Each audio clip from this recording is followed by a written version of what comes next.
The Wednesday week is sponsored by Michael Constantine Wealth Management. We bet you can't find a financial advisor closer to Hillsborough Stadium. Hello, good evening, and welcome to the final episode of the 21-22 season. My name's Dan Fudge. Welcome to the Wednesday week. Tonight we've got Blair, we've got Simon, we've got Ash, we've got Stevie. We're going to go through the season, see how we went, see how we felt it went, see what happened, talk about the signings, talk about what the future is Sheffield Wednesday, talk about the future of some of the players, talk about the future of the manager at some point. You know what I mean? It's all happening. It's all happening tonight. Stay with us. And if you're listening to this in the car, let's hope you've got a long journey. So, chaps, what I thought we'd do tonight is we'd go through the months, see if we can bash through them. Let's see if we can spend about half an hour on this, just bashing through the months, talking about where we lost points, where we threw away points, and where ultimately it ended up in us not getting promoted to the Championship. Now, let's go back all the way to August. We're fresh on the back of recent relegation, something that can be attributed to the point deduction, to the manager merry-go-round that we had. I believe that a lot of the issues fall at the feet of the chairman at this point, who's been notably quiet this last season. I don't know if anybody picked up on this. We've not really heard from him this last season because I think he's probably burying his head in the sand. Now, the season started with an EFL Trophy win against the Newcastle youth team. That was a 3-0 win. Less said about that, the better. Didn't really get anywhere. Rotherham went on to ultimately pick up the Papa John's Trophy paint thing. Well, I couldn't even say what the criteria is for being in that trophy. Is it just League 1 and 2? I think it is. And then, opening game of the season, 1-0 loss to Morecambe. So that's nice, isn't it? Oh, is it not? Have I missed something? Yeah. Dalton 0-0. Dalton away. Dalton away, yeah. Right away day, Dan. I've read it upside down. I've read it down. I've read it upside down. So we started. I'll start again. Edit it out. We can edit it out. You can tell I've been here for 2 weeks, can't you? Editing, what's that? Right, so we started with the EFL Cup against Huddersfield. 0-0 draw. Huddersfield beat us on penalties. Do we need a cup run that season? I tell you what, it's a good thread to pull at. Like Ash, like Huddersfield 0-0. Like, did we need a cup run that season, or should we have concentrated on promotion? Sitting here after that season, we're great. We've got the luxury of saying we should have concentrated on cup, shouldn't we? But remembering that match, it was to be honest. From I think they brought it forward to act like the last pre-season friendly type sort of thing, and it was. It weren't apparent that there were a league between us. It was an all right game, nothing exciting from what I remember. So it weren't that we were a lot lower, especially with the way where Huddersfield have ultimately finished. I don't think, for what I recall, I don't think it was a miles apart on performance. I think Wednesday started off with ultimately got knocked out, but it was a good pre-season friendly. Yeah, I think that's the way it pretty much got viewed. I mean, and they now in 4 days' time are going to be playing in the playoff final to try and get to the Premier League against Nottingham Forest. So up the tricky trees. Then a week later, Simon, we went on to Charlton. Tentative start. Charlton, who had a dreadful start to the season, as we'll notice when we're going forward. 0-0 away at Charlton. Not the best of starts, was it? With the benefit of retrospect. I think Charlton were not one of the favourites to go up. They were. They were one of the favourites to go up. I think we were all going into the season, sticking our toe in the water, weren't sure what to expect, from how we finished last season before. Ash went, I didn't go. You went, Ash. I think it was a tentative affair, wasn't it, in regards to the game in all. It was good to be back, because obviously we were back after COVID. But I think they were favourites. Coming back with the 0-0 probably felt like a good result. Mm-hmm. Solid start, wasn't it? We created nothing in that game. Yeah, it was a bit. I tell you what, Blair, I feel like you're going to absolutely kick off tonight. I feel like you're absolutely ready to kick off. And then we went on to tentative affair down at Charlton. Then we beat Fleetwood at home, first game back. Expected result. Steve, were you underwhelmed by the result a little bit? Sorry, say that again. Were you underwhelmed by only beating Fleetwood 1-0? First game, rocking Hillsborough. No, Do you know There was what? Doncaster before that, though. Why haven't I got any of these bloody fixtures written down? Do you know what? I've been sat here and I'm thinking, I'm looking at the way he's going round, and I'm going, do you know what? I've missed one game this season, either watching it or not being there. Guess what it is? I was camping for the Camp. game. Yes, it was Doncaster. I were completely Primrose missed Valley Doncaster. for Doncaster, so I could tell you my experience. I was sat outside outside a playground with a bar with a beer, trying to get Sky Sports. I think United played Swansea on the same game, and I was out with a bunch of Unitedites, not giving two flying fucks what were going on there. That's right. Yeah. And trying to stress on about whether or not we were going to beat Donny Rovers. So I've got no real input other than at that point it was almost like having drawn against Charlton to get the first win under the belt from me from a distance. Absolutely fine, bang on. But I don't have a great deal other than to say. Well, I'm glad I came to you, Steve. To be fair, mate, you know what I mean. And then we went on to Fleetwood, Steve. So what about Fleetwood? It was good. Fleetwood was good. It was the first time I'd seen us play live. Obviously, having not been there the game before. I think we had that from my point of view. I think we had that sort of feeling of the type of team that we should be going up against and absolutely steamrolling. I think despite the result, from what I can remember, it was a controlled game and we'd done all right. I don't think we were ever in any sort of doubt that we were going to win the game, but it was one of those at the time we kind of went, right, that's 2 on the bounce, 7 out of 9. We'll tick the box and we'll move on. Absolutely. Now, as daft as it sounds, we then went into a decent start to the season, didn't we? And then the biggest test so far that was happening was the first month was away at Rotherham. Now, Blair, this was a game that could have gone really south, couldn't it? This could have gone to bits, and then it was a decent performance by us, wasn't it? At this point, I started to believe after this game. Yeah, I did as well. It was HMS Pistol League when we beat Rotherham, weren't it? I mean, the Peacock foul penalty save. It was just like one of them moments you thought, like, this is it now. We're never going to concede a goal. It was like, and we had a great team that day. I mean, Lalongo, Iorfa, Bannon, Gregory. I mean, it was a spine. You thought, God, that is a championship spine, never less a League One spine. We were just looking first half, granted, but we did the job away at Rotherham, which started one of the hardest games of the season. 10 points, sitting pretty top of the league. I can remember being down south visiting my missus' family.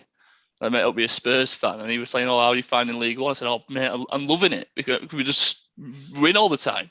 And then, and then week after we lost to Morecambe. So, well, banter. Yeah, isn't it? So then the month then finished out. That was August. Let's get through it because we'll be here all bloody day. And then we then played Newcastle in that same month. Then in the league, we then lost one of our 20 games against Plymouth that we played. It was the first 3-0 loss that we played. Less said about that, the better.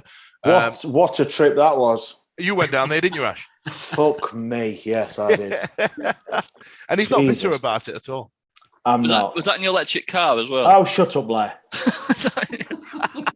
No, it was. I'll tell you what. I've said it all season, and that got there, and obviously spanked us 3-0. But that's the only team I've been most impressed with playing us this season.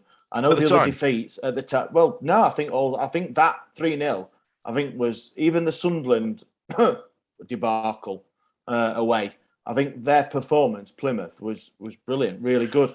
And we expected to go there, and obviously. Well, Ryan Lowe was in charge, wasn't he? And then when he went to Preston halfway through the season, their fortunes changed quite significantly. Yeah. They nearly just absolutely fell away. And then Simon was the first of our many draws that we're probably going to get to. It was Shrewsbury at home. That's a shit result, isn't it?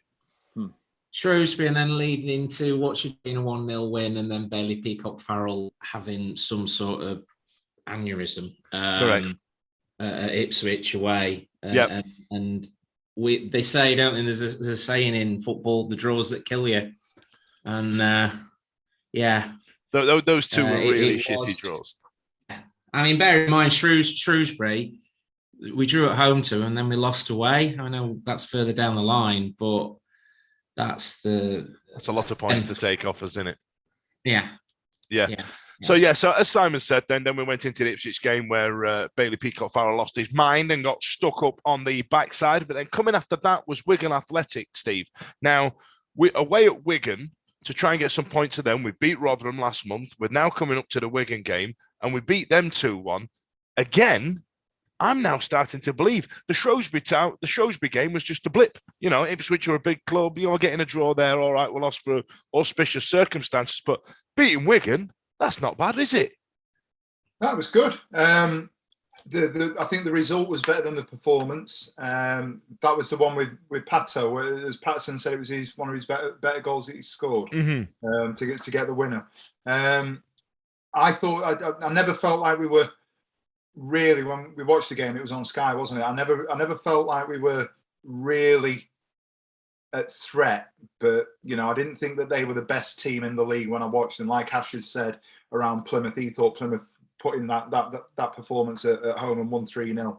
I've said it a couple of times. I actually think the first half performance at home against Oxford was the game that we'll probably cover. Well, that's the next one, mate. They absolutely battered us. They absolutely hammered us. So coming off that Wigan game, and I'll take the lead. We got the 3 points, and then if you remember, for whatever reason, Oxford turned up late. And I can remember saying to you guys, I'm just walking around the back of the South, 2:15, they're running off the bus. So we're stripped, we're getting warmed up, cones out, job lot, crowds in the stadium and whatnot. They're pulling up. So I can distinctly remember saying to you guys, we're having this today. There's no way that they're turning up and, you know, doing a number on us because they've just got off the bus. Carl Robinson's walking around with his cup, having a chat with one or two of the lads. And they set off like an absolute fucking train. They absolutely hammered us. Wasn't that a really late goal they won with as well? Hang on, let me have a look. Yeah, it was that Henry scored in the 93rd minute. Yeah, they scored really late and absolutely battered us. That was, you know, they were bloody good that day. They were a good side. I've said all season. I thought, from that point on, I thought the best performance against us, certainly at home, was Oxford. Is it a team also that did the double over us? Yeah. They were good. They were good away as well. Good team. Going back to the Wigan game, they were top of the league, weren't they, Wigan? Yes. It's the only game that Bannon hasn't featured as well. Too early for Bannon chat. Too early for Bannon chat. And he was like, "Oh, the top of the league. We're away to him, and Bannon's not playing." So it was a bit of a, we're not gonna win here. But it did. Yeah, It started a groundswell, didn't it? Of do we need Bannon and all the rest of it, and that's where and that was the game where that conversation started, wasn't it? So then we went into a rather, you know, is what it is victory against Mansfield in the cup, and then we were back at home again. I was there for this one, that Wednesday Bolton game. That was an awful, truly awful game of football. That Bolton at home, and then I was with you guys the following week to watch. We were 2-0 up against Wimbledon. Jesus Christ! You were very unhappy about this one, if I remember rightly, Simon. Yeah, massively. 2-0 up. We were having a party. We were having the best time. It was all happening, and then now we're tasting where the wheels fell off. We just beat Wigan. We beat Rotherham not long before. You know what I mean? Now we've lost to Oxford. We've eked past Bolton in a truly horrible game of football, and now we're throwing 3 points away, Si. Yeah, we went. That October was just a horrible month. Starting at Wimbledon. There were changes made. We were coasting. Changes made, and the wheels fell off in the game. And substitutions, weren't it? Substitutions just changed the game, and we saw Wimbledon weren't. The thing was annoying was Wimbledon weren't even in the game. No. They weren't anywhere. They weren't in the game at all, and that was the hour annoyed, and we all walked out of that. We were all together, and we all walked out seething. Yeah, absolutely seething. Yeah, I'd screamed at a security guard. I was already Mardy 2 hours prior anyway because I'd screamed at a man. But you know,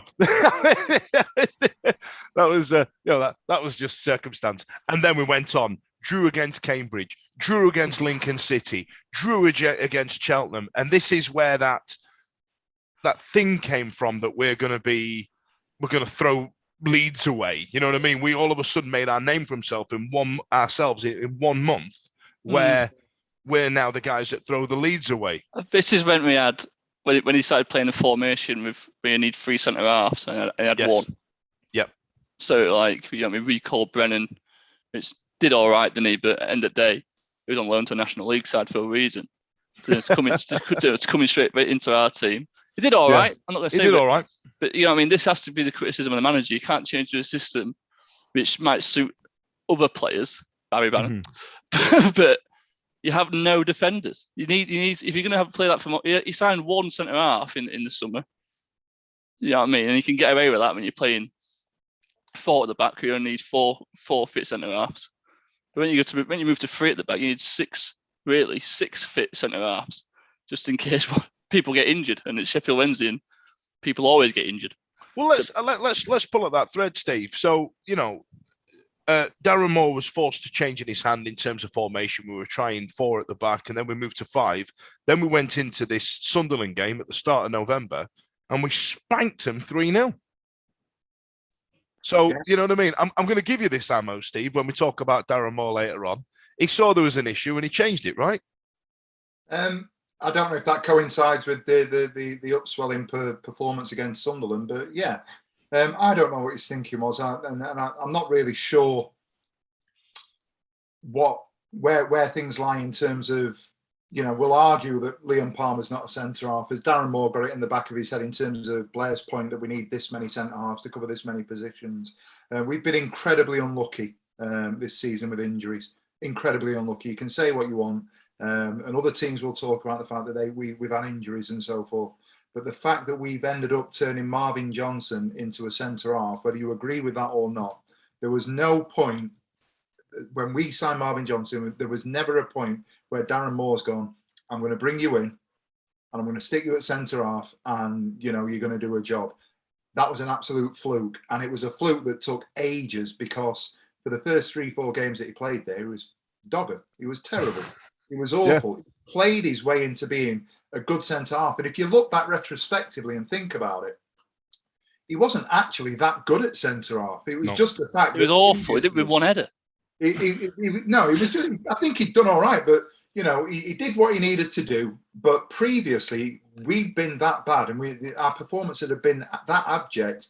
And the draws that we were grinding out or throwing away the wins from, the last minute goals that we were conceding. It was almost, when you look back on it, the fact that we'd won games, or the fact that we'd put in our defence had put in decent performances. All of a sudden, Marvin Johnson at 6 out of 10 looked like a 10 out of 10. And that just, when you look back at it, was not the case. It wasn't. I tell you what, Stevie, just looking at this lineup here that we had on that day, right? So the 3 at the back were Palmer, Dunks and Johnson, right? 2 players there, I'd argue, weren't centre-backs at all. And then in the middle of the park, you had Adeniran and Wing, right? And then on the right wing back, you had Callum Patterson, who, let's be honest, when he signed for us, I remember it got said that was his position, right wing back. And then the other side, we had, he was on the right. And then on the left, we had Corbanu. But then we had Bannon in an advanced position. Now, that for me is something that we need to keep looking at. It's something that we need to keep doing. And then he was behind Canberry and Gregory, and Canberry scored that day. It seems like an absolute eternity away, doesn't it? Now, that for me was one of the big results of the season. We then stopped the rot in the FA Cup with a 0-0 draw against Plymouth. So we earned an away tie down at Plymouth. And we should have just scored an own goal when he got to 90 minutes. Should have just fucking put it on. We knew how that went. Then we smashed Harrogate in the EFL Cup, and then now we're back to drawing. So as daft as it sounds, though, out of the last something like 5 games we've just said there, 3 or 4 of them were the Sunderland game. Essentially, was the flash in the pan. It was an absolute where's that come from? And all of a sudden now, Simon, questions are now being made of Lewis Wing. They're being asked of Adeniran, is he actually a good footballer, or does he just win loads? Can Palmer and Johnson actually play centre back? Because we're now drawing against Gillingham 1-1. Yeah, Gillingham game was, from what I remember, was absolutely awful. That was another set piece we conceded. Yeah. Fucking hell, Blair. Yeah, cheers for that. No, his retained list explains this, though. I'm glad I've got to my age now, because now I can Forget things. I don't remember these on the fact of my age, not selective memory loss, because I just really don't want to remember these times. All I remember is the game was absolutely bloody dreadful. And he was chopping and changing the. I've lost you there, Si. Because he couldn't find. Sorry, Si. You said he was chopping and changing, and then what? Because he couldn't find a side that would actually work with the formation that we got. No. Because of the players he had a choice of, because it wasn't his first team that he wanted to play. Absolutely. Now, Ash, the next game there was I think we were on telly, weren't we? It was Accrington Stanley. We were battering them 3-0, and then it finished up 3-2 in the end. I don't know if you remember that one. Remember it? I was stood on the uncovered bit, mate. It was one of the best away days of the season. It was amazing, mate. Piss wet through. It was great. Really good. Proper enjoyed it. It was good. Canberra scored what can only be described as a wonder goal, weren't it? I don't think he meant it, but it was it looked like a good finish. I've just got to say, but Corbiano had a great game as well, didn't they? He did. That's his that was his solo goal, weren't it? When he actually smashed it. Brendan came and played well as well. Yeah, came in. I think Brendan came in and played well. But it was the fact that 3-0 up coasting and we're just letting back into it. Something that was going to happen through the course of the season at this point, wasn't it? Yeah, of course. Oh yeah, if you're playing one defender, then yeah. We'd still not exercised the hoodoo of conceding these goals. We always seemed to be and the last couple of months of fixtures that we've just spoken about, I feel that there was an issue there where we looked like we were probably going to concede one here without, you know what I mean? That we thought, we're not going to see this out. We're smashing them, but there's a goal in them somewhere. You know what I mean? Then, so we beat Accrington Stanley. Then we beat MK Dons at home. Great result, and then the next draw, because these are now, this is like the 7th one now in the space of 3 months. Dan, sorry, can I just interject a second? Go on, mate. Right, we didn't get promoted. Do we have to go through every shit result? I'm going to bash through them. Then we drew against. It's depressing. I'm a miserable, depressed man anyway. And all this right, is just. I'll speed it up. And then I'm joking. Then it was 2-2 at home against MK Dons. I mean, Steve, do you remember that one? 1-2-1 at home. 2-2 at home. 2-2 Wycombe Wanderers. You said MK Dons.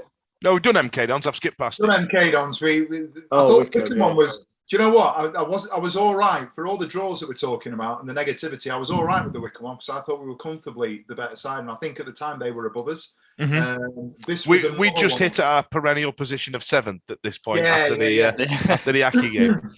I think they scored a great free kick, didn't they? That game. Yes.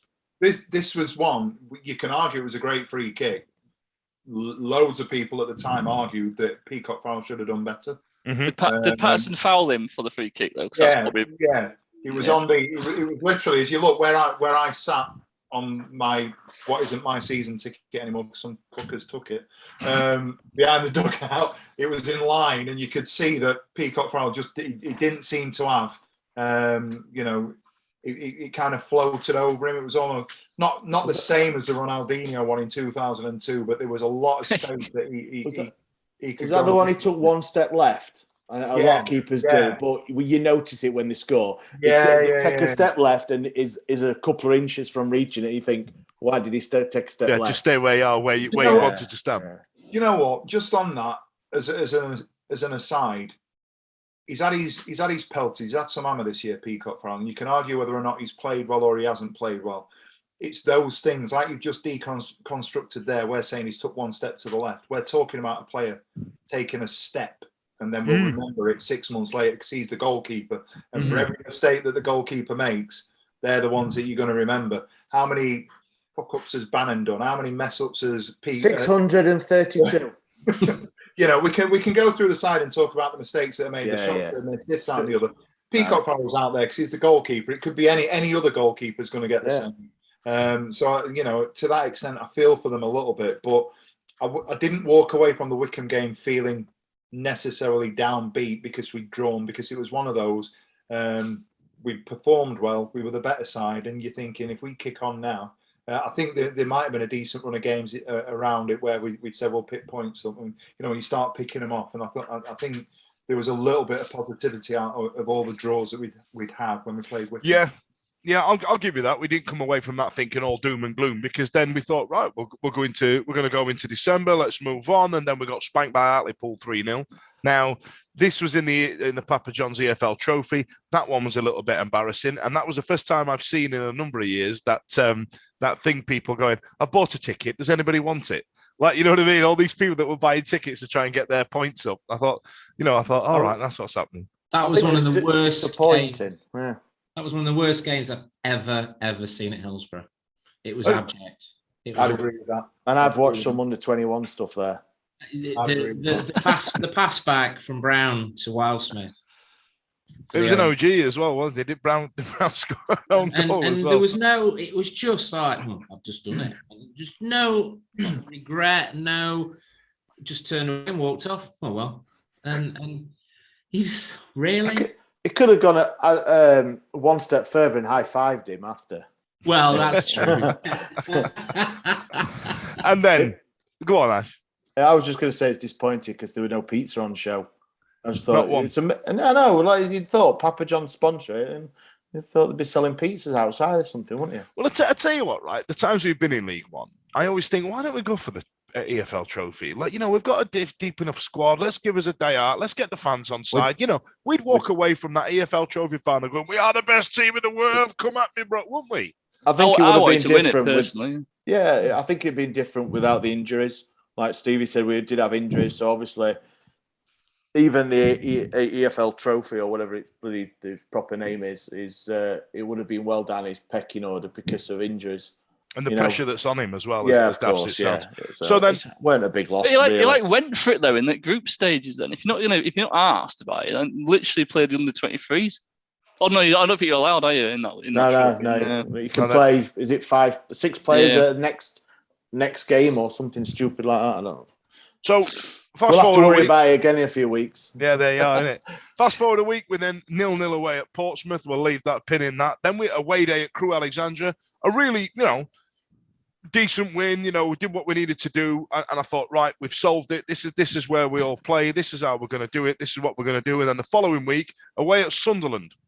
Well, we had a few weeks, didn't we? Because the team got COVID. 2 weeks. That's right. We had 2. It was actually 19 days. 9 days. 19 days. 19 oh my days. God, Daniel, son. Mate, I've spent 2 weeks drinking beer. I'm in an absolute tangle. Should have seen me staring at a computer yesterday. I was like one of those Morlocks in the time machine, just walking towards that big horn. There's a reference for you, kids. So, right, it's the 30th of December. Right, we're away at Sunderland. We've already beat Sunderland. We feel like we've got somewhere with the after the Crewe game, because it was a real comprehensive win over Crewe. Then we've got to Sunderland, Dash. How'd that go? Oh, it was great. Yeah. So good. I left at half time. Did you? You went all the way up there? You can all moan at me and swear at your radio. Oh, you can't believe you've been. But I was at Sunderland. I was working the next day. It was, what was it? 3-0, 4-0 at half time, maybe. 4-0 at half time. Yeah. No, I'm not having that. I got in the car and fucked off. So. This is what it was as well. I pays me money. I takes me choices. Fuck yeah. It was the one as well where it took absolutely ages because there was like a fatality. Oh, that's right. Yes, there was. Yeah, there were people turning up. Yes, it's that one with them lads. Where them lads paid £200 on an Uber to get Uber. Yeah. I mean, lost 5-0. Full respect to him, but did he really? I think a couple of coaches, weren't they, and stuff. So they wanted to delay it, and they got there half time or just before half time. Saw a few people. Someone died, didn't they? I think that's an old lady, bless her. She lost control of a car. So it weren't a good evening for anyone, really. I don't think. So that was the day before New Year's Eve. So we thought, let's regroup, let's start again, let's get back together. And then Sunday, 2nd of January, Steve, We lost to Shrewsbury. Oh, this is the worst one. Yeah. I will die on this hill for forevermore. We can talk about draws all day long. There are 4 games this season that have cost us. Just have a quick look. Yeah, they've cost us promotion. And the two playoff games. Obviously. The 4 games that have killed our season. I'll die on this hill. Are Lincoln and Shrewsbury home and away. Yeah. Nobody else tell me otherwise. I've got Shrewsbury. I've also got that Wimbledon game in there. We picked up. Oxford away. That's the next game. Ipswich away. Shut up. We picked up 2 points out of 12 against against 2 teams that finished 17th and 18th in the league. That's not right. And if when we're given the groundswell, the momentum that we had when we were going into those games, all right, we'd lost at Sunderland, but you're thinking, right, we're going to bounce back. We need a reaction from performance previous. Again, the Shrewsbury game at home was one that we should have won. They offered nothing between them. Those 2 teams, I've got it in front of me here. Those 2 teams lost 42 games this season. They lost 42 games. Do you know what I mean? We can talk about. All right, there are loads of other games. We can talk about Wimbledon. We can talk about Gillingham. Gillingham was abject going down there. We can talk about losing at Morecambe. At that point, we were talking about, it's just a blip and everything will be all right. And morale was still pretty decent. I think Simon went to the Morecambe game, didn't you? And Ben was there as played all right against Morecambe. Everybody came out and gone. It's one of those things. We've absolutely battered them. Against a run of play, they've scored 1 goal. We'll move on. The fact that we've dropped 10 points against 2 sides over 4 games that have finished just outside the relegation zone will haunt me. It will absolutely haunt me. That Shrewsbury game, around about New Year, you've had a few and you've always got like a bit of a fuzzy head as well, ain't you? You're sitting there watching it thinking, Jesus Christ. I really got excited for that game as well. I thought, all right, 2nd of January, coming, I'm going back to work tomorrow. Full up on turkey, had a few beers, right, settled down, watched the Wednesday, and they put in that performance, and it's like the worst performance I think I've ever seen Sheffield Wednesday do. I can remember Barry Bannon looking over his shoulder like 8 times when he had the ball because he really didn't know where anyone was, what to do, and you think, and then that's when I really were more out then because I was like, the players don't even know what they're doing. That's what it looked like. It looked like no one knew what they're doing. No one knew where they were. When you got Barry Bannon looking over his shoulder 8 times to look for a pass, it was embarrassing. You should know where people are just by the system is set up. Yeah, really bad, really embarrassing. That really, really hurt them. That game. I didn't enjoy that at all. That one, yeah. not your analysis there, Blair. The game. Yeah. I enjoyed that. Another. The analysis was shit as well. To be fair. So. We then got a monkey off our back. We then played Plymouth. We beat them at our place. So them travelling all the other way, in the opposite direction. We finally beat Plymouth 4-2. I think Johnson got an own goal that day, and I think that's when a lot of Sheffield Wednesday fans turned on Johnson, or it might have been the month before actually. But don't get me wrong, Marv turned into an absolute baller when we moved into fullback. And then one of the big games of the season, the first double against us that season, it always reminded. Do you remember when we beat Barnsley and we just signed Sam Winnell, and there was that kid who filmed himself in the crowd, and he's going, "It's Sam Winnell," you know what I mean? And we thought that was great on Twitter. He did it to us. Yeah. 2-2, and then Sam Winnell with 6 minutes left smashed one in, losing 3-2 to Oxford. Simon, you went to that, didn't you? I remember. I did. Yeah, we. I think we were 2-0 up, Ash. Yeah. 2-0. Cracking goal by Bannon. Yeah. Oh no, hang on. No, we were 1-0 up. 1-0 up. And then we're 2-1 up, and they scored a minute later, like straight away to bring it to 2-2. We did batter them in first half, and they just changed the way they played in the second half, and they were excellent in the second half. One thing for Winnell though, when he scored, he didn't celebrate like he did in front of the Barnsley fans when he scored for us. He couldn't run over to us in far corner. Well, no. it's a long way for somebody with a bad leg. But that felt like another sort of kick in the guts, that game. To be honest. That was a big loss for me. And then we went on to get a good win against Ipswich. So now During January, we also made a good amount of signings. Who came in? Harley Dean came in. When did we sign Berahino? That was earlier on, wasn't it? Tyrese John Jules we signed. Tyrese John Jules came in as well. And Story. What 11 minutes? Jordan Story came in as well. So let's move on to February. So right then. So Morecambe. We're at home to Morecambe.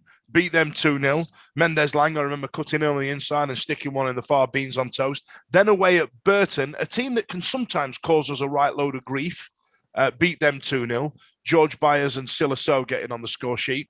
And then Wigan again. Did they? I don't know. Yeah, that was a good game, wasn't it, Ash? You pair got absolutely slaughtered at that Burton game, didn't you? Yeah. No, don't remember it. No, it didn't happen. That'd be shit at football. Was this the one where you got stuck at a train station? Yeah, just battered at a train station. Yeah. Well, we didn't get stuck at a train station. We just decided to get the past 9 train home because we found a pub. Yeah. Now, bear in mind, listeners, this is Ash and Si who take their kids to the football as well. And bless them. I mean, bear in mind, it's not like the young kids, but like, you know what I mean? There's these teenage lads just looking at their dads sat on this train station at 9:05 going, is that us? Is Must that going to be bored out their heads? No, they said it's one of the best away days they've had. Yeah. Because Ash, you were probably like, hey, here's a tenner, go and play on that gambler. You know what I mean? It wasn't. It was £8 and go and get yourself some sweets from Aldi. That's what I did. Ethan come out like this. He looked like Father Christmas. He got that many penny sweets. Anyway, back to the football. It was a good day out. Yeah. Right, the next game then was Wigan at home, Steve. So it was just a penalty. It was a penalty that Bannon put away. I don't know if generally remember this. Anybody pick this one up? It was at Hillsborough. What was that? Sorry, Wigan at home. I can't remember this game at all. No, neither can I. Where was I? No, I can't remember it. I would have watched it. I think we've drawn a blank there, guys. Let's move on. You were still hungover, Ash. And then the next one. You know. And then the next one was Rotherham at home. And they did us 2-0. No, can't remember it. Move on. Simon, that was a very exasperated gesture. One-sided football games this season at Hillsborough in regards to the team in blue and white. Mm-hmm. And set pieces again, wasn't it? 2 set pieces again. And we played Mendes Lang up front, didn't we? Yeah, I was just about to say we had a lack of strikers, didn't recognise strikers. Patterson. Was it Patterson and Mendes Lang up front? Yeah, maybe Sal. Exactly, yeah. It was Patterson and Mendes Lang, and then Canberra came up last 10 minutes. We just destroyed them, and then we lost 2-0. Yeah, it was an odd game, that one, wasn't it? Because we were up for it, and we were clearly getting quite frustrated on the back of a really good win against Wigan that none of us remember. And we thought, right, here we go, and we really went at them. And these are those losses I don't particularly mind. Ones where we've turned up, we've given our all, we've played some good football. It's just not our day. You know what I mean?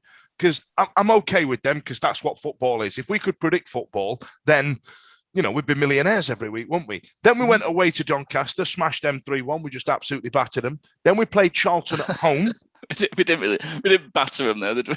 No, we scored 3 goals in the last 20 minutes after being 1-0 down for so long. No, they brought. Didn't he have a master? Didn't he have a master stroke more? Berahino, wasn't it? Berahino and Pato on, and they both scored. I'd disagree with that. I thought we were comfortably better side first half. They'd scored on the break, and then for 10-15 minutes either side or half time, for a period of 10-15 minutes, we looked like we were going to toil again, because you go back to the hangover of all the other games that we've ended up drawing or pushing up the wall. But what the moment we equalised, we've absolutely bossed it. I'd say for an hour or so against Doncaster, we were comfortable. Yeah, as daft as it sounds, when they scored a penalty, was it really at the start of the first half, like right at the start? And when we were 1-0 down, I remember thinking, do you know what? We'll be okay. We'll stick to what we're doing. We'll be okay. We battered them. And then as time went on, you know what I mean? You're like, we're not going to win this, are we? This is going to fall to shit. This. And then we scored, as soon as we scored our first one, floodgates open. We could have had another 7 or 8, if I remember rightly. Not too similar to Man City and Villa last week. As soon as Man City scored 1, floodgates open. Villa. I know it. Just compared us to Man City. Yeah. We just compared more to Pep. Yeah. Exactly. Oh, Jesus Christ! It's worse comparing Kevin De Bruyne to Barry Bannon, but you know what I mean. Like, so, and then we went on. Following week, we've picked up some points here now. All of a sudden, our signings are gelling. Our new signings were great. and then we beat Charlton, a comprehensive win at Charlton. Then we moved into March. Then we absolutely smashed Burton Albion. Something like 5-2 in the end. 5-2. A brace from Bannon. Neymar have got one. I think that was the one where he hit it low on the far post. I remember watching that one. Your mate Liam Palmer scored, Steve. And then, for me, the most embarrassing result of the season. We lost 3-1 to Lincoln City. And I didn't know what to say about that one. I remember doing the podcast with you guys afterwards. I remember thinking, what happened? How did that go? What? How did that go? What? We come off some really good results there, and then shit the bed against Lincoln bloody City. It was. I agree with you there, Dan. I think they just from minute 3 was it? I think they scored. Yeah, that was it. We can't even say we were in it. I know we scored. It was a cracking goal we made it 1-1 as well, didn't we? Yeah. It was Marvin Johnson. I thought Marvin Johnson scored a great goal, weren't it? Really good. I think didn't Marvin? Oh no, he made the run. Sorry, Berahino. It was his run though, didn't he? He carried the ball from our box and took on like 8 people. We made them look like world beaters. We made them look like world beaters. Yeah, it was cannot one of the worst. Understand why? How? And then Chris Maguire had a really good game, didn't he? If I remember rightly. He did. So that was a blip, as daft as it sounds. I think that result doesn't get a lot of focus on it because we won like 3 prior to it, and then the one after we absolutely schooled Cambridge into next week. That was the one where we bashed 6, Ash. Oh right, yes. Berahino's hat trick. Berahino's hat trick. Yeah. We scored 6 against Cambridge. If I remember rightly, we scored 6 against Cambridge and declared on 54 minutes. Yeah, we did. Declared. We did. Enough's enough now. It got embarrassing for them, didn't it? Watching a defender go, oh for fuck's sake! Every time we were getting through, was that the one where we played Bannon in a bit of a advanced role? Yeah, Bannon scored a right goal, but it was almost like no one went near him. It was almost like he was just allowed to take the ball from the byline up to the 18-yard box and shoot, and it was just like there were no challenges on him at all. I mean, it was a great goal. Like, I think just a little point on that one though. Cambridge, you look at the teams that have struggled this season. Cambridge haven't struggled. No, you look at their record this year. They were a solid, all right, albeit bottom freshly end, promoted, solid mid-table side this year. And we've absolutely torn them apart. Oh, away, it was awful game against them. Away, it was awful. Yeah, they went to Newcastle and got a result as well. So they weren't a horrendous side, but we should be still beating them. But no, and that's it. I think that's the point Steve's making. It they weren't. It's not like they were the whipping boys of the league. We've turned up and absolutely schooled a mid-table club there. Fresh on the back of a promotion, flying high. It's like smashing Brentford, who finished 13th. You know what I mean? Then we played a bloody god-awful game at Hillsborough against Accrington Stanley. That finished 1-1. And this is where we went back into old territory there, losing a late goal. I think Johnson own goal, 1-1 there. It's a frustrating game, that. 'Cause it was like first half, I got vertigo because it was just literally the ball was going from one end to the other in the air all the time, just looking up, head going left and right, left and right, left and right. Second half, they got Bannon on the ball more. And then he really influenced the game. He got his goal, and then he took him off. And then when he took him off, it all went to shit again, didn't it? There we are. We'll remember that for later on, Steve. and then the following game site, we were all there. Gillingham away. We'd have a big day out up at the Gills. Went into the ropiest pub this side of the Millennium. Yeah, innit? It was like walking into Gillingham County Borough, but they were lovely with us, to be fair. And then that was an embarrassing result as well, I think. That was a shit result. But we didn't offer anything, did we? No, we couldn't. They were very deep, sat very deep, and this was with the bit where I think some people was questioning, like, Moore's got a plan B, or he doesn't know how to break or check, because he made some strange substitutions as well. I recall, and it was just, we weren't just. I don't think we had. I think Bannon had a shot in the second half that went just wide. That's right. Just went past the corner. The stanchion bit. But other than that, nothing. They had a really good chance to score like last towards 2 minutes. Yeah, they did. They went blaring through. Olivieri, I think his name was, something like that. Yeah, and that's another result that it was just. But they were still fighting for against relegation. Yeah, did of course, they go down in the end on goal difference? No, but the turnout from our fans again that game. Well, and they gave you nothing. It's just. Yeah, it's been a few like that. So frustrating, isn't it? Yeah, it's a good old trek down there, and that scaffolding scared the shit out of me. That's going to. Do you know what I mean? Like, there's like teams like MK Dons like in the playoffs, like separating the Wickham fans to try and give less of an advantage because there's too many away end. You know what I mean? We pack out and Gillingham away, and you know what I mean? We can't do much more as fans, can we? Do you know what I mean? This has always been my biggest gripe the last 20 years, Blair, being a Sheffield Wednesday fan. We're turning up, we're paying our money. I said 20 years, it could be 30, going back to the Dave Richards jobs, you know what I mean? But as fans, we're turning up and paying our money, and we're not getting rewarded with our loyalty. Do you know what I mean? Yeah, but that's like anything though, Dan, isn't it? We know that. We do it because we love the club and everything. The results, yes, but you pay your money, you take your chance, don't you? And if we're pumping money into the club, where's it going? Tyrese John Jules? Yeah. Well, I don't know. Well, it's the away games, isn't it? That we're putting money into the clubs that we're going to. Yeah, League One. The League One clubs are sat rubbing their hands that we've not got promoted.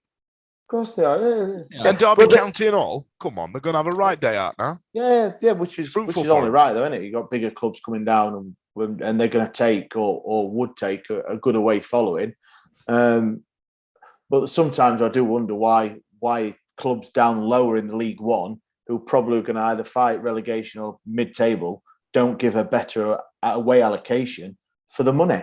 If so some of the allocations we've got, 1,700, 1,800, sell out on the second phase of going on sale, when they can sell 2,500, 3,000.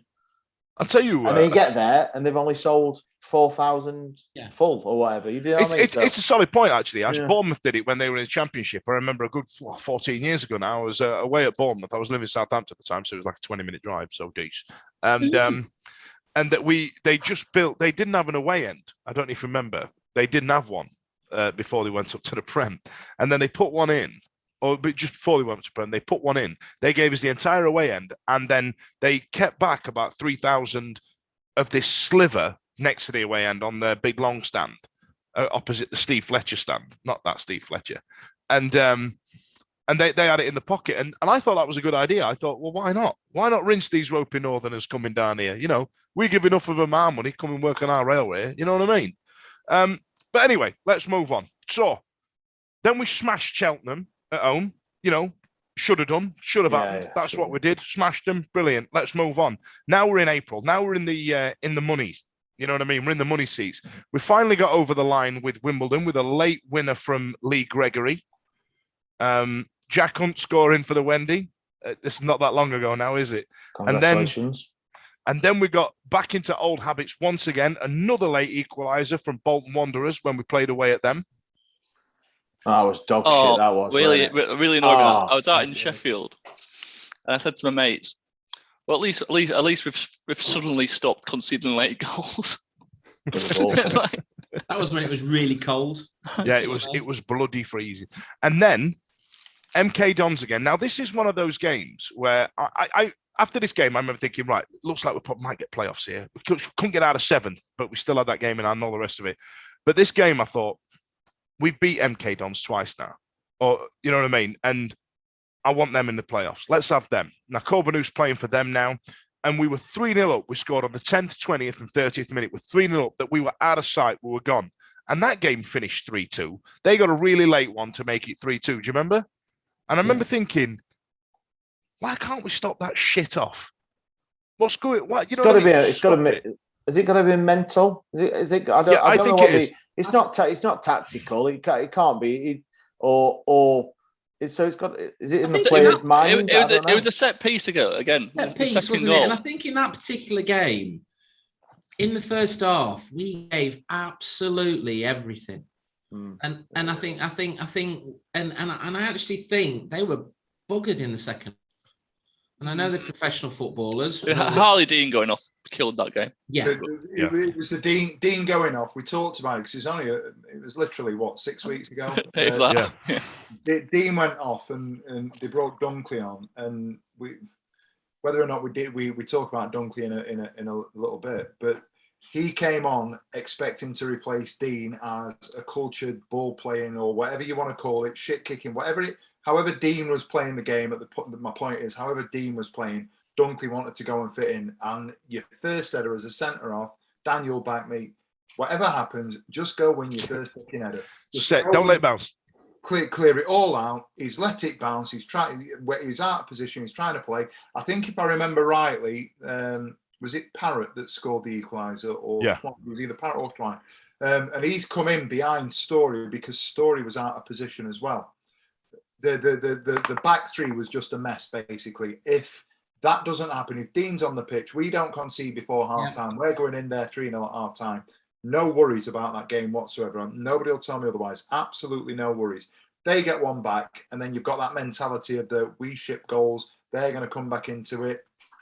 I think Darren Moore goes into games. If we concede late in the half, he'll go and he'll go, right, we need to settle in, we need to dig in, we need to sit back, and we need to say, right, we'll protect what we've got. And it was another set piece. It was another set piece, and it's a reason I really just can't take to Callum Patterson, because all he does for me is just charge around like a bull, and he fouls everyone.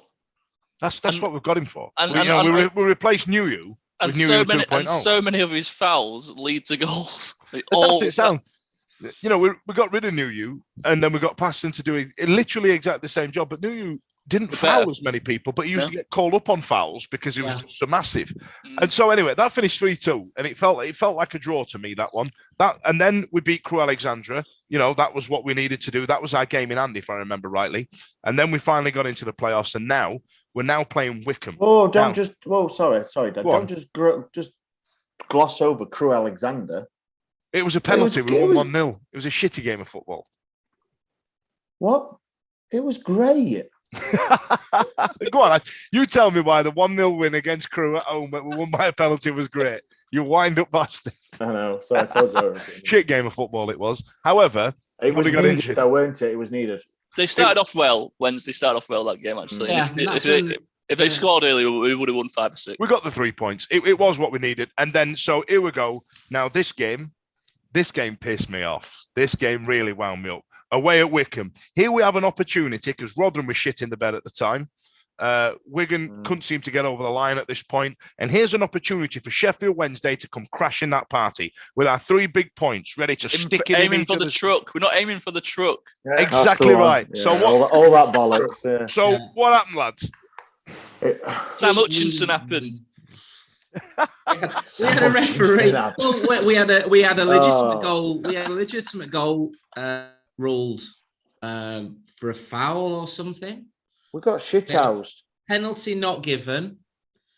We got shithoused. We got shithoused. But there's nothing else. Horrible. Absolutely. And it was £7 a pie.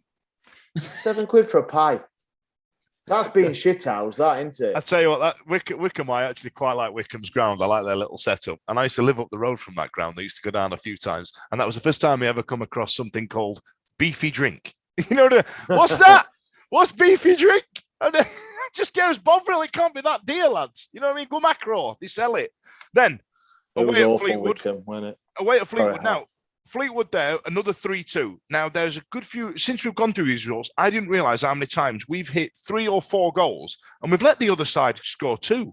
So looking at those results, we still haven't shored up at the back at all, have we? You know what I mean? We haven't stopped them creeping in. No, and then... But he has released all his defenders. And then we move forward, and then I wasn't ready for this. So we started at the Rawson Spring quite early. They had You started Friday night. I started Friday. I came in stinking. Right. What time of meeting, Dad? What time of meeting? and then I had a few of them alcoholic watters, a few of them alcoholic pops. I was 8 drinks deep before we had a kickoff. At least you could drink. I was still doing my trousers up when I came out to the bus. So then So then we've got there. 4 minutes in, George Hurst has scored the easiest goal of his bloody career. And I remember sitting there going, well, this isn't how this is supposed to go. What's And then it was an absolute rout after that. We absolutely smashed them, finished in the playoffs. We wouldn't know, Dan. We went to the bar at 25 minutes. Listen, they don't want to know that. They don't. I was ready to drink, man. And then we're in the playoffs, and because they're recent in memory, we'll not really pluck away at that, apart from the fact that I feel that Sunderland home fixture, we played with that fear. That one that we get in the last 10 minutes, we played with that. And we played that with a lot more than what we have done all the season in terms of time. You know what I mean? Normally we wait till the last 5 minutes and the crowd get antsy. The players start to lose their heads a little bit. But we played with fear that day. And I've said this, that's a negative for me with Darren Moore. We play with too much fear. We should be walking out with the biggest dick in the universe going, look at us, we're Sheffield Wednesday in League One. Come at me, bro. And we don't do it. So, right, Steve, let's get into it. Let's get into it. Now, we finished in the playoffs. We shit the bed on the playoff semi-final. As daft as it sounds, it's a lot better finishing in the semi-final than it is in going to Wembley and dying, I must admit. But let's talk about the gaffer, Steve. Let's talk about the gaffer. And let's try and avoid the phrase who you're going to get.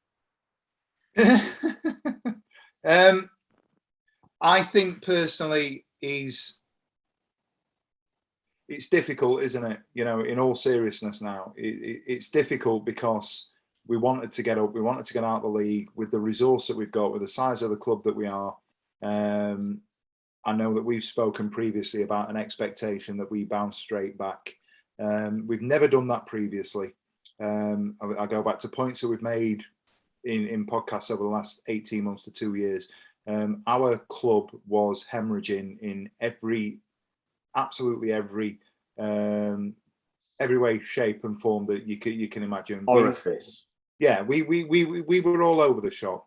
I think given the injuries that we've had, can I agree with every decision that he's made? No. Do I think he's the greatest manager of all time? No. Do I think he's done a good job this year, given everything on reflection? We finished fourth in the league. This time last year, me, Ash, Dave and Simon sat down and we talked about finishing potentially 10th, 11th, mid-table, consolidating, and then potentially being in a position to get back up in 2-3 years' time. That was the project. We talked about that at the back end of last year. Darren Moore is ahead of the curve with that, as far as I'm concerned. I know that I'm in the minority on this podcast in that I am talking about Darren Moore having done a reasonable job. I know that we've spoken previously about the fact that if we finished outside the playoffs and we knew that over a period of time we would get up next year and automatics next year was a possibility, begrudgingly I would have accepted not going up this year. Don't get me wrong, I wanted to go up this year. I absolutely did. Should we have gone up? Absolutely, given everything in terms of the quality of the squad that we had. And you look at the points that we've thrown away. However, in the cold light of day, we are in a position now where we should be one of the better sides in the league next year. We were one of the better sides in the league this year, but I think we need to now be in a better position next year. What I'm saying is, give Darren Moore another year.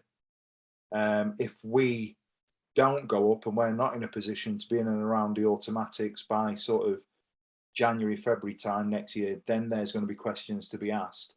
But as a project, he's recruited players. I think his recruitment's been good. I think it has, with the exception of one or two. Wing, you talk about Lewis Wing.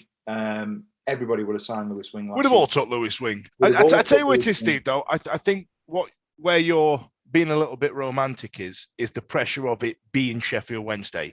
And I feel like giving him till February is far, far, far, far too late. I think he's on the chopping block now until about October, November time. I don't think he's got as long as... But that's it's a bit harsh, that, because I agree with Stevie on some respects that fourth playoffs, then the progression from that is either win the playoffs or first or second. That's the only place he can go. So if if he doesn't get that, or is in the first December, we are 12, 15 points off playoffs, or what it goes wrong, then yes. But there is, at the end of the season, if we're losing the playoffs again, then he's gone.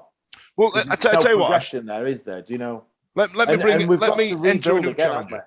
We do, and this is it. Let me enter a new challenger here. So Blair messaged me this morning, which is why on tonight about the rebuild, Blair, about what you were saying this morning. Like, so Darren Moore had a lot to sift through and a lot of players to get rid of, and you know what I mean. He had a big, huge job on at the start of this season.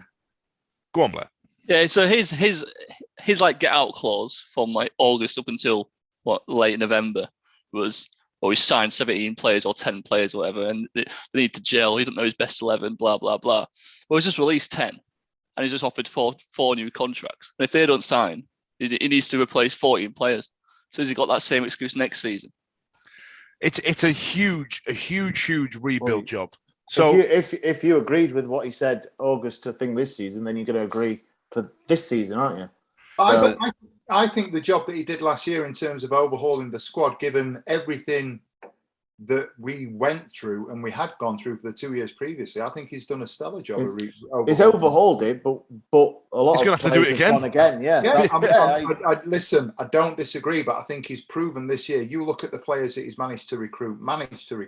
We've seen flashes, and I know that I'm going to probably buck the trend and say things that people disagree with. If we'd have kept Mendes Lang fit and had a fit squad around him, when he came in just before the Rotherham game, he was absolutely flying. Didn't we lose? We lost Luongo because he got sent off at Pompey, and then he got himself a bit of an injury. That's the most Luongo's played for us, isn't it? And then these are the things. We lost Dean. Granted, Moore didn't sign Luongo. He signed Adeniran, and we thought Adeniran was great. He signed Johnson. We've pulled in a goalkeeper that's dropped bollocks left, right and centre, but it's still kept, 15, 16, 17 clean sheets this year? We signed him. We've got Gibson in. When Gibson was in and playing, Gibson was quality. We've signed Story, quality. Marley Dean, quality. We brought players into this club this year that George Byers, by the way, is one of ours now. Whatever happens, we've got George Byers next year. We've got Johnson next year. He's managed to attract Jack Hunt. All right, well, we've not mentioned Bannon yet, but between Moore and Bannon, they've attracted players to this club that I don't think a different type of manager would. We've got the money this season to do it. You know, the money you spent, obviously, some of them players would have been on half-decent wages for this league. Will he have the same amount of money to attract them players? We spent the most on agent fees as well. Fine. For $4.5 million. So I might not have the... He might not have the same. He might not have the money to bring in good loan players again, or good freebies. If you believe if you look at, and I've seen very limited, admittedly. If you look at the stuff that we're talking about, was it last night they were talking about Alfie May, and we're saying that we can argue whether or not we think Alfie May is the right player to bring in. No way, listen to me. We can argue about whether or not we think he's the right player, but we're talking about somebody who the press is saying would command a six-figure sum. All right. And we could get him in. If we're saying that we can pay six-figure sums for players in League One, absolutely fine. Oh no, I think Chansiri will back you 100% again. Because I think Chansiri backs all his managers because he's mental. Okay. Okay. Simon, you're disconcertingly quiet on this hot topic. I'm letting you guys talk, and then I'll come in. I think there's two things here. I'm not sold on Moore, but we came into the January transfer window. It was blatant that we needed to shore up the defence because we're having to play people out of position. And Harley Dean got injured, but he brought in Dean and Story, who were far, far better than what we'd already got. And he brought players in, right? He's now come to a situation now where he's released Hutch, and I think the situation here is, I think he's got a game plan here. He knows who and what he wants to bring in. My personal opinion is I actually think that the players we brought in were actually better than the defenders, including Big Dom, because Dom, when he came in, I know it was rusty. I know it was rusty. Didn't cover himself in glory, did he? When he came back, it was awful. But and I know Steve will disagree with me with this, but I actually think that Story and Dean are better players than him, and I think he has a game plan of improving the defense. We've leaked goals, we've had mistakes, and he's seen that, and the only way he can eradicate that is new.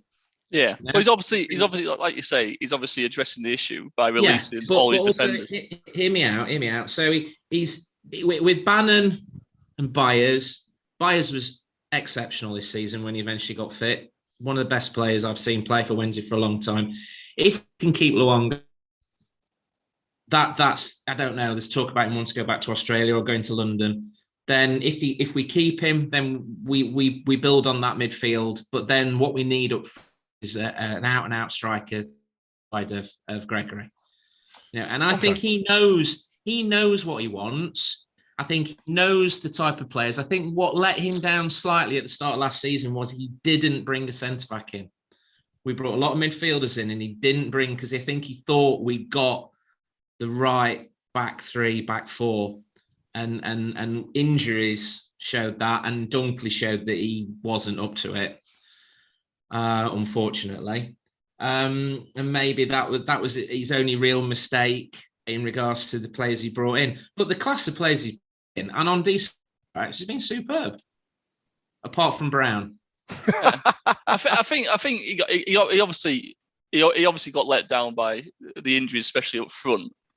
I mean, having Windass injured all season was a bit unprecedented. This Windass one's difficult. Actually, I'm glad you've picked it. That this Windass thing's weird. I think he's one of the best players we've got. Why is everybody all get rid of him? I do. I think it's quality. Yeah. I think he's absolutely. It's an absolute joke. He's lively and he's a threat. We can't chuck a kid out just because he's broke when we've had Sam Hutchinson playing for us for the last 8 years. Do you know what I mean? Like, if a team in Argentina, that's utter shit.